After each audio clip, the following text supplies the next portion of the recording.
کسی شخص نے زبردستی منہ میں کوئی چیز ڈال دی اور اگر وہ حلق سے نیچے اتر جائے تو اس سے روزہ ٹوٹ جائے گا، البتہ اس روزے کی صرف قضا لازم آئے گی، کفارہ نہیں ہے۔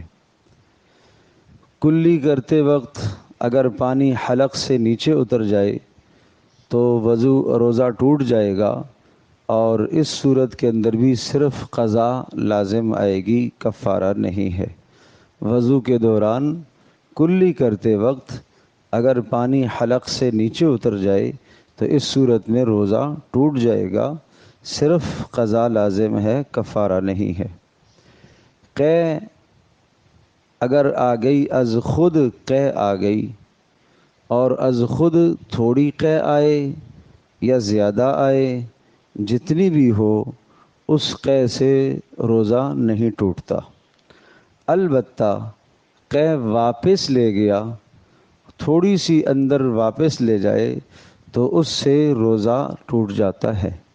قے اگر اندر واپس لے جائے تو پھر اس سے روزہ ٹوٹ جاتا ہے۔ اسی طرح سے اگر زبردستی قے کر لیتا ہے، منہ میں انگلی وغیرہ ڈال کر خود قے کر لیتا ہے، اور وہ قے اگر منہ بھر کر ہو تو اس صورت کے اندر بھی روزہ ٹوٹ جائے گا۔ از خود قے کے آنے سے روزہ نہیں ٹوٹتا، اگر وہ واپس لوٹا لی تو اس صورت میں روزہ ٹوٹ جائے گا۔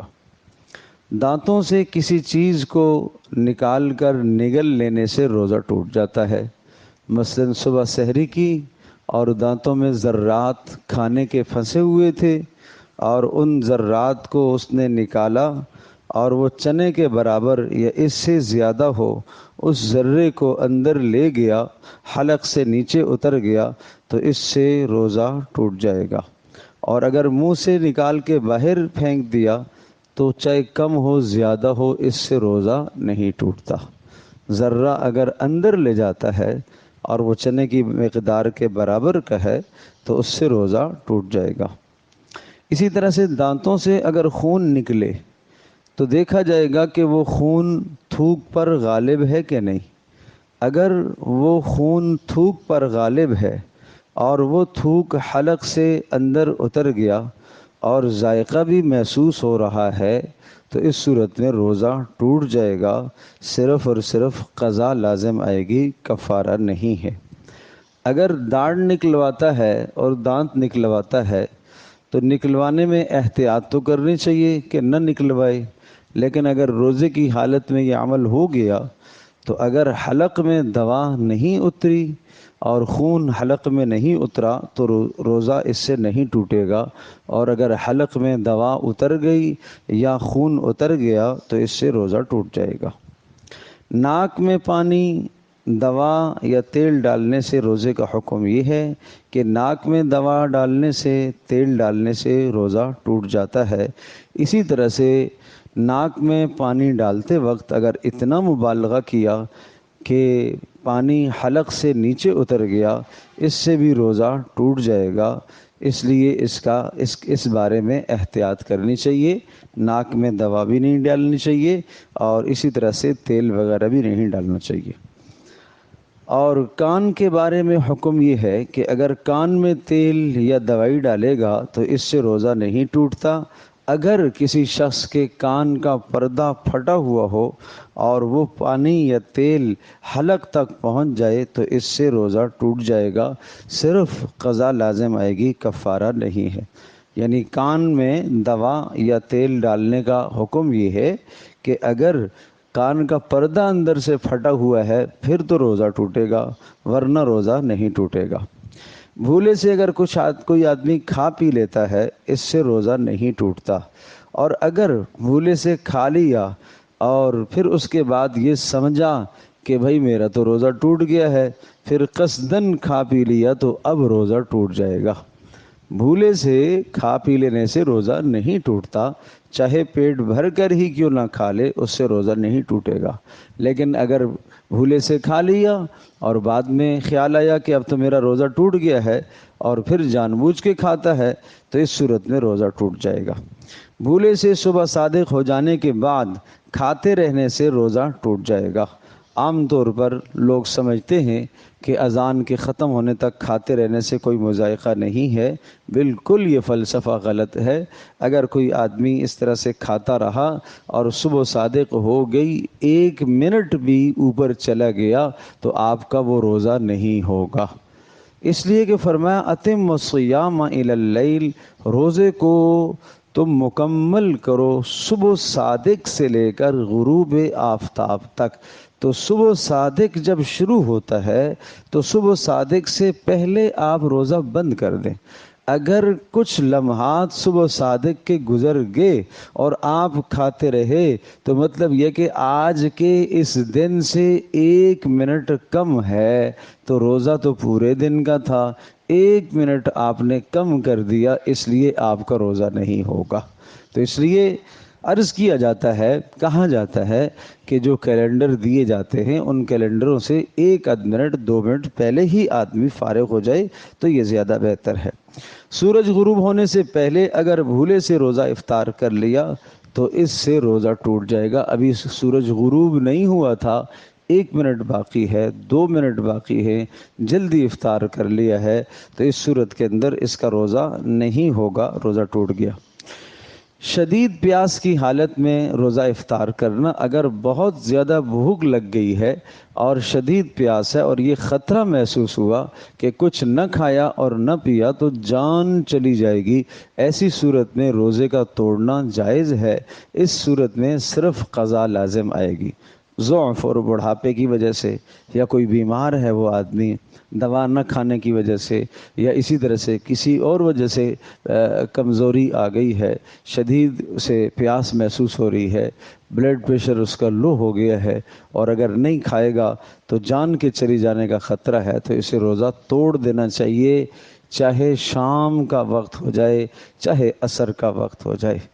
یہ نڈھال ہو جانا اور جان چلی جانے کا خدشہ ہو اور پھر روزہ رکھا ہوا ہے تو یہ جائز نہیں ہے۔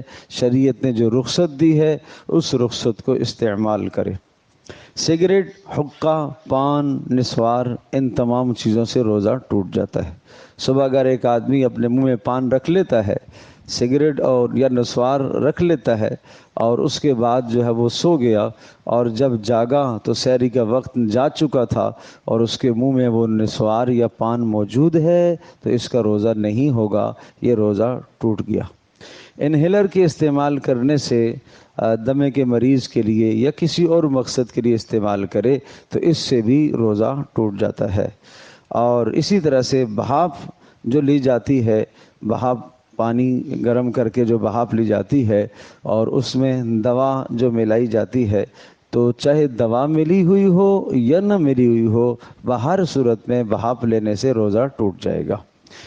اسی طرح سے اگر مریض کو آکسیجن دی جائے اور آکسیجن عام ہوا میں پانی جانے والی آکسیجن ہی پر مشتمل ہو تو اور اس میں کسی بھی شکل میں دوا کوئی ملائی گئی ہو تو اس صورت سے روزہ فاسد نہیں ہوتا، اور البتہ اگر کسی بھی شکل میں دوا یا مادی چیز شامل ہو تو پھر روزہ فاسد ہو جائے گا۔ آکسیجن صرف ہے تو اس سے روزہ نہیں ٹوٹے گا، اگر کوئی دوا ساتھ لی گئی ہے تو اس سے اس کا روزہ فاسد ہو جائے گا۔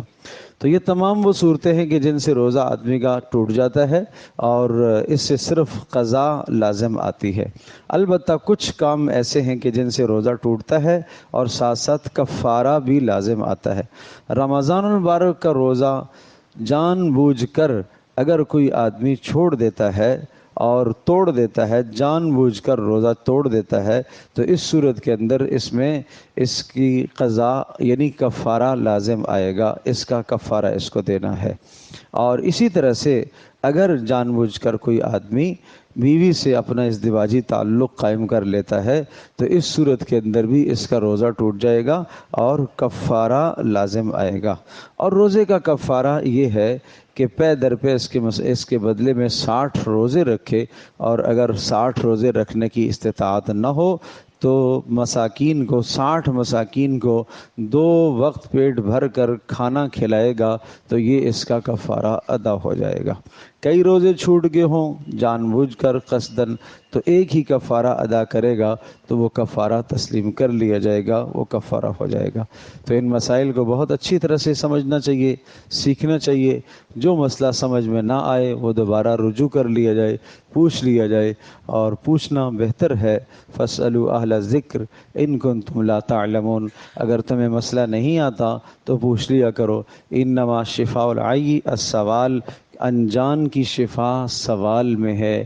ایک شخص نے ایک مرتبہ دوران سفر سر میں زخم تھا اور غسل کی حاجت طاری ہو گئی، تو اس نے لوگوں سے پوچھا کہ کیا کیا جائے، میں غسل کروں یا تیمم کروں؟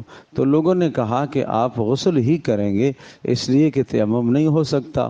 تو بہرحال اس نے غسل کیا، پانی اندر چلا گیا اور بیماری بڑھ گئی اور اس میں انتقال ہو گیا، شہادت ہو گئی اس کی۔ پیارے پیغمبر صلی اللہ علیہ وسلم کو پتہ چلا، آپ نے بہت سخت ڈانٹا اور آپ نے فرمایا ان لوگوں نے اسے قتل کر دیا ہے، مار دیا ہے۔ تو اس طرح سے مسئلہ غلط بھی نہ بتایا جائے، نہ پتہ ہو تو آدمی پوچھ لے، غلط مسئلے پر عمل نہ کیا جائے۔ اللہ تبارک و تعالی ہم سب کو صحیح سمجھنے اور عمل کرنے کی توفیق عطا فرمائے۔